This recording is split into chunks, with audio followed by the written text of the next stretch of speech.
welcome to Natural Vibes Renewing Lives. Hope you guys are doing well. Today we're making a sweet cabbage fry with onion, garlic and ginger to start off with.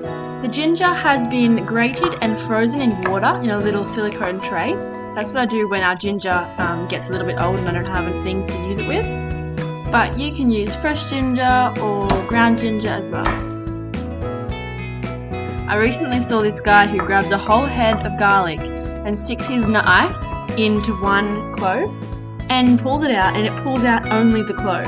It's incredible. You guys should definitely try it. This is a homegrown leek that I had lying around, so I thought I'd throw it in, but it's not really necessary. You could always use a little more onion or just leave it out altogether.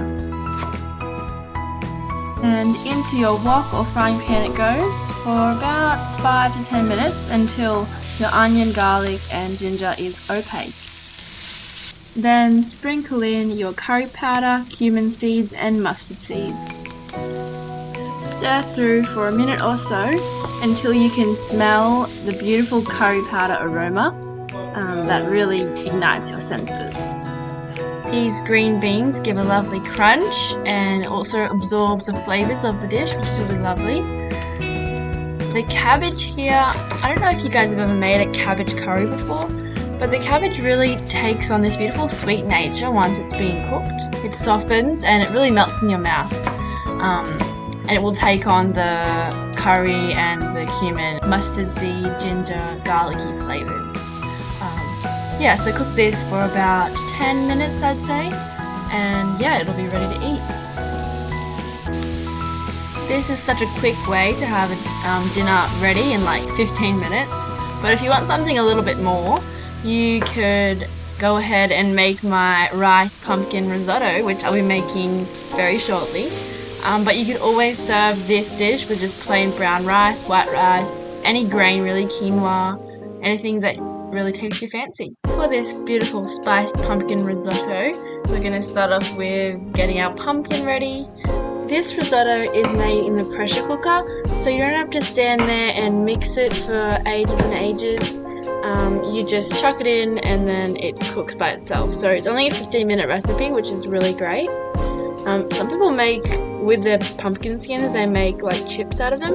You could easily do that, mix it in olive oil, salt, and then bake it in the oven for like, 15 minutes and you get some crunchy snacks. So I'm going to separate half of my pumpkin to bake in the oven for a salad in the future, and the other half I'm going to put in the risotto. When I get the chance and I can prep meals ahead, I always do my best to do that. So to the pressure cooker we're going to add 2 cups of rice. This is just 4 half cup.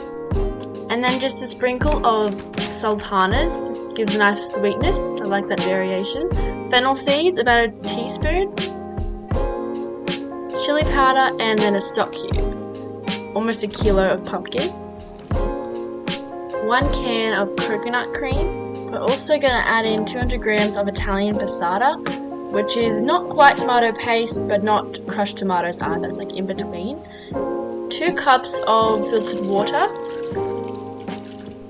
I put mine on the risotto setting and for 10 minutes. And there you have it, folks. This is the end result. It may look a little bit watery when you first take it out. Let it sit for like 10 minutes and it will all absorb and be really delicious.